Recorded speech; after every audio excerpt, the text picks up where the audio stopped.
Assalamualaikum warahmatullahi wabarakatuh. Berjumpa lagi dengan mata kuliah Filsafat Pendidikan Matematika. Di sini saya akan mempresentasikan tentang sistem bilangan dan geometri. Saya Septiana Sinta Dewi dengan NIM 1262042022130 dari kelas TMT 3D. 6. Konsep dan sistem bilangan. A.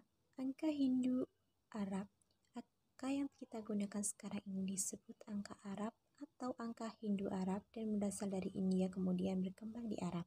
Catatan Arab yang pertama menjelaskan angka Hindu tersebut adalah algoritmi de numero indorum, terjemahan Latin dari karya Al-Khwarizmi. B. Bilangan pecahan dan desimal. Brahmagupta dalam Brahmaspot Asidamta menjelaskan tentang penulisan dan perhitungan bilangan pecahan. Sementara itu, Al-Falasadi tahun 1412 sampai 1486 orang pertama yang menulis tanda garis horizontal di antara pembilang dan penyebut.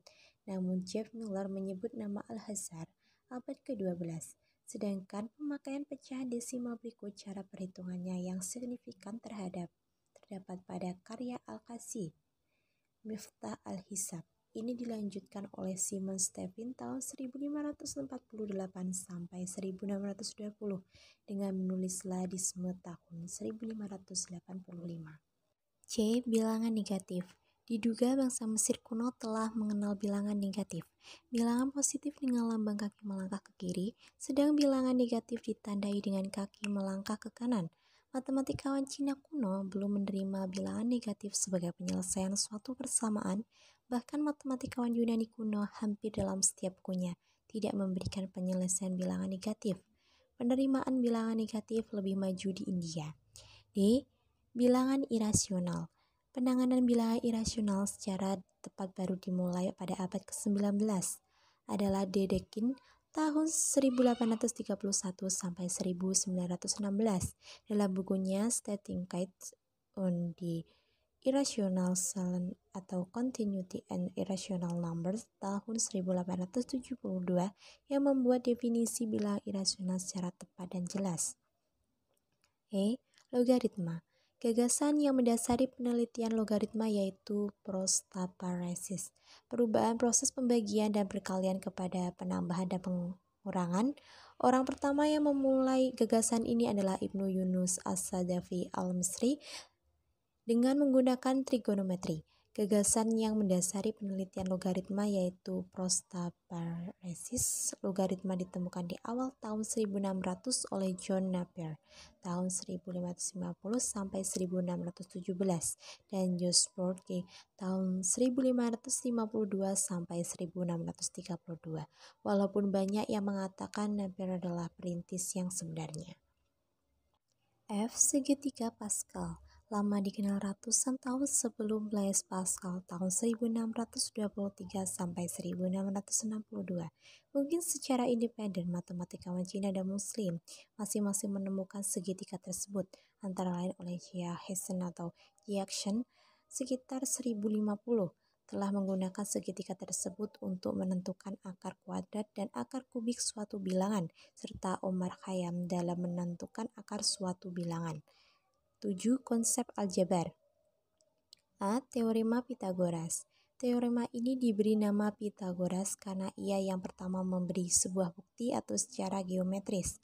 Tetapi hubungan antara sisi-sisi segitiga siku-siku tersebut telah lama dikenal jauh sebelum Pitagoras dan perguruannya. Di Universitas Columbia terdapat naskah prasasti bernama Plinton 322 dari 1900 sebelum Masehi hingga 1600 sebelum Masehi. Tabel pada naskah itu terdiri atas 3 kolom bilangan yang ternyata bersesuaian dengan triple Pitagoras. Sebuah catatan kuno, Choupi Swanching, menyajikan pembahasan dan bukti secara geometris tentang teorema Pitagoras. Teks kuno dari India juga telah mengenal tentang teorema Pitagoras jauh sebelum Pitagoras.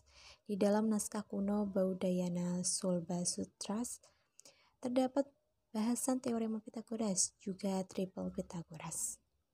B. Persamaan kuadrat. Bangsa Babilonia telah menggunakan suatu algoritma melengkapkan kuadrat untuk menentukan penyelesaian suatu persamaan kuadrat, misalnya dalam Papirus Berlin atau suatu naskah Mesir kuno dari tahun 2160 sampai 1700 sebelum Masehi, sekitar 300 sebelum Masehi. Euclid dalam buku Data membahas 3 soal mengenai persamaan kuadrat, namun menggunakan kuantitas geometri. Dalam buku Arithmetica, Diophantus antara 210 sampai 290 juga menyelesaikan persamaan kuadrat.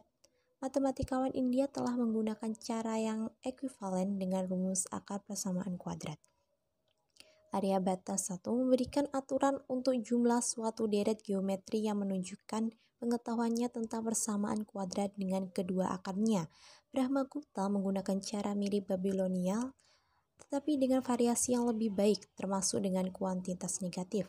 Perkembangan penting berikutnya oleh algoritmi yang menulis tipe-tipe persamaan kuadrat dengan mengabaikan akar nol maupun negatif. Persamaan linier.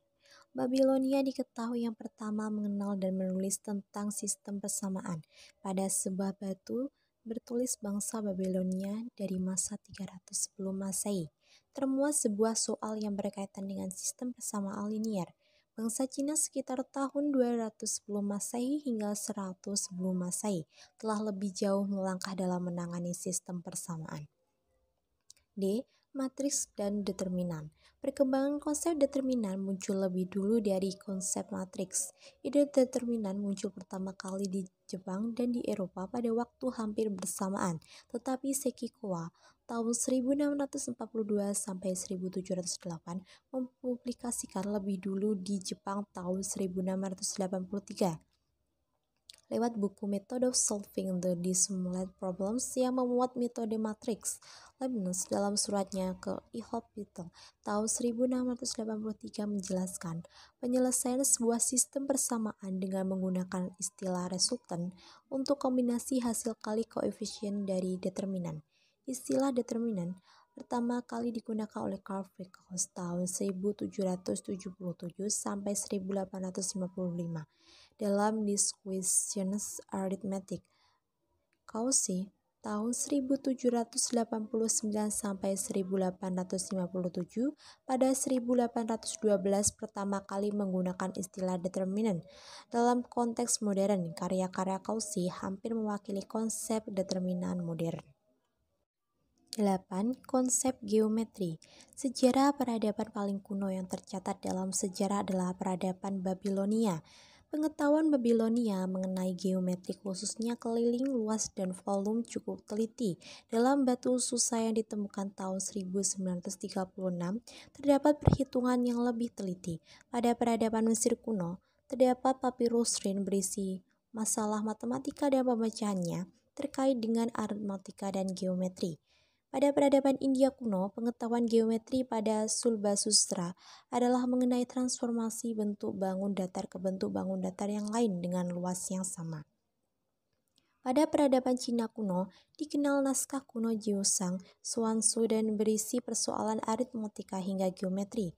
Naskah bab 5, Sangkung Pekerjaan Teknik Sipil, dan bab 9 Kauku Sudut Siku-siku berisi masalah geometri. Dari warisan sejarah geometri pada peradaban kuno, yang paling lestari pemanfaatannya hingga zaman modern adalah geometri dari Yunani kuno.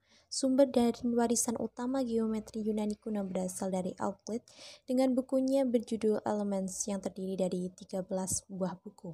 Selanjutnya, perkembangan terpenting bidang geometri terjadi pada masa peradaban Islam, Arab, dan Persia, yaitu rintisan geometri non-Euclid. Mengenai tema keliling, luas, dan volume dapat disebutkan salah satunya mengenai persamaan Al-Mahani.